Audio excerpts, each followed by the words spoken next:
The Secret Cabin in the Rockies.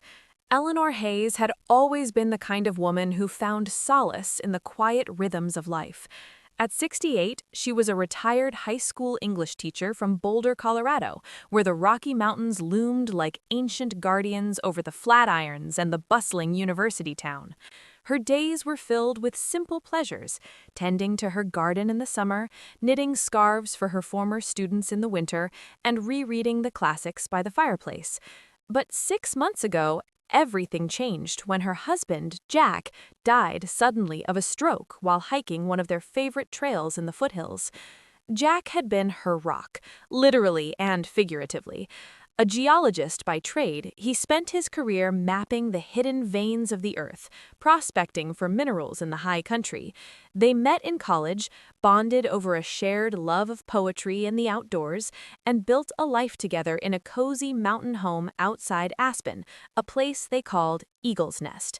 It was a modest cabin-style house with log walls, a stone hearth, and views that stretched across snow-capped peaks. Summers were for wildflower hikes, winters for cross-country skiing. Their only child, Michael, grew up there, learning to fish in the roaring rivers and ski on the powdery slopes. Michael was 42 now, a real estate developer with big dreams and even bigger ambitions. He lived in Denver, where the skyline was a testament to progress, but he always came back to Aspen for holidays, bringing his latest girlfriend or business partner in tow.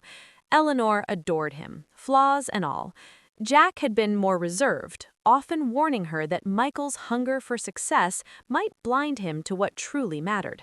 "He's got my eye for opportunity," Jack would say with a chuckle, "but your heart for people. Let's hope the heart wins out." The funeral was a blur of condolences and casseroles. Michael handled the arrangements, efficient as ever. "Mom, you shouldn't worry about the details," he'd said, patting her hand. "I've got this." And he did, beautifully. But in the weeks that followed, something shifted. Michael started talking about the house. "It's too big for you alone, Mom. Maintenance is a nightmare up here. What if you sold it? Moved to a condo in Boulder? Closer to friends? Easier living?" Eleanor resisted at first. Eagle's Nest was more than a house, it was Jack's legacy. But Michael persisted, painting pictures of financial security, of her enjoying retirement without the burden of property taxes and repairs. He even brought papers, power of attorney forms, he called them, to simplify things while she grieved. In her fog of sorrow, she signed them, trusting her son as she always had. Then came the call. Eleanor was in Aspen, sipping tea by the window, watching the first snowflakes dust the pines, when her phone rang. It was Michael, his voice clipped and businesslike. "Mom, great news, I sold the house. Got a fantastic offer from a developer turning it into luxury condos. We'll split the proceeds, 70-30, my way, since I handled everything. You can use your share for that condo we talked about. I'm heading to Vail tomorrow to scout sites for my new ski resort project. This money's the seed capital I needed. Love you, bye." He hung up before she could respond. Eleanor stared at the phone, her tea growing cold. Sold? Her home? The place where Jack proposed under the aspens? Where Michael took his first steps? Rage bubbled up, hot and unfamiliar, but she pushed it down. 42 years of motherhood had taught her patience. She took a deep breath, remembering Jack's words from years ago. "If push comes to shove, Ellie, remember the drawer in my study. There's something there for a rainy day." The study was Jack's domain, maps pinned to walls, rock samples on shelves, his old desk cluttered with field notes. She hadn't touched it since his death. Now, with trembling hands, she opened the bottom drawer. Beneath a stack of yellowed journals was a thick envelope labeled "For Eleanor in case of need." Inside were deeds, mining claims, bank statements, and a handwritten letter. "My dearest Ellie," it began in Jack's steady script, "if you're reading this, I'm gone and things have gone sideways. I never told you about my side ventures, didn't want to worry you with the risks. Over the years, I staked claims in the Rockies, old gold veins from the mining days. Nothing flashy, but they've panned out. We owned 3 remote cabins up in the San Juans, plus mineral rights worth a fortune. The house in Aspen? That's just the tip. You're sitting on millions, love. Use it wisely. Protect our boy if he strays. All my love, Jack. Eleanor's eyes widened as she sifted through the documents. Cabins in the San Juan Mountains? Isolated retreats Jack had mentioned vaguely as prospecting spots? Gold claims registered under a shell company? Royalties from small-scale operations trickling into hidden accounts? Bank balances with more zeros than she'd ever imagined. Jack, the quiet geologist, had been a secret millionaire. She smiled through tears. "You clever old fox," she whispered. Michael thought he'd left her with scraps, but she was richer than ever, and he had no idea. The betrayal stung, but so did the opportunity. Michael needed a lesson, one only a mother could teach. She wouldn't confront him yet. She'd play poor, let him face the consequences of his greed, and see if he could find his way back. The eviction notice came swiftly. The new owners wanted possession in 30 days. Eleanor packed her essentials into her old Subaru, the one Jack had maintained meticulously, and drove to Boulder. She rented a tiny apartment in a senior complex, nothing fancy, just enough to sell the story of a destitute widow. She called Michael, her voice quavering. "Honey, the house is gone. I've got nowhere to go. Can you help?" Michael was in Vail, schmoozing investors. "Mom, I'm swamped. The resort deal is heating up. Use your share. It's in your account. Find a place in Boulder. We'll talk soon." Click. Her share? She checked. $150,000 deposited. Peanuts compared to the house's true value, which she'd looked up, over $2 million. Michael had pocketed the rest. Fine, let him build his empire on sand. Weeks passed. Eleanor settled into her poor life. She volunteered at the local library, teaching literacy classes to immigrants. She shopped at thrift stores, ate simple meals, and told neighbors tales of her financial woes. Inside, she consulted a lawyer, Mr. Harlan, a sharp-eyed estate attorney in Denver. "Everything's airtight," he said, reviewing Jack's papers. "You own those cabins free and clear. The mining claims? Gold prices are soaring. Royalties alone could fund a small town. As for the house sale, Michael's power of attorney was limited. We can challenge it as fraud." "No lawsuit yet," Eleanor said. "I want to handle this my way." Meanwhile, Michael's ski resort dream unraveled. The Vail site fell through. Environmental regs, he claimed.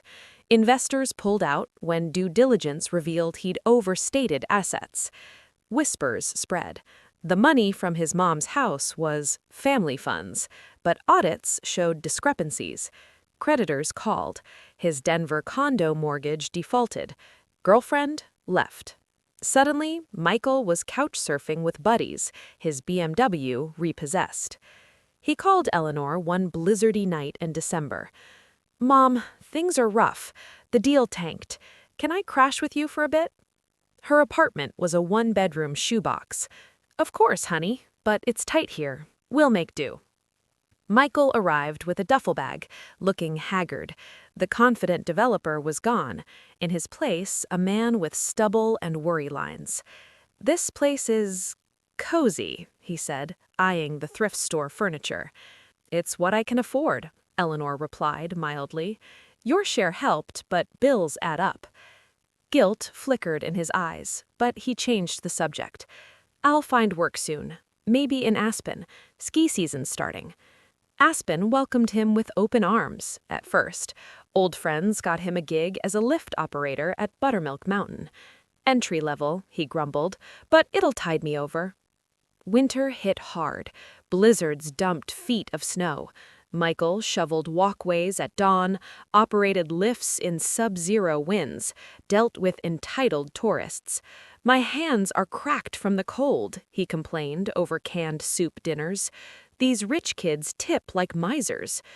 Eleanor nodded sympathetically. "Work is work. Remember your dad, prospecting in worse weather." Michael snorted. Dad was old school. I'm meant for bigger things. But bigger things eluded him. A side hustle guiding tours flopped when a storm stranded clients. He barely got them back safely. Couch surfing turned to hostels when friends tired of him.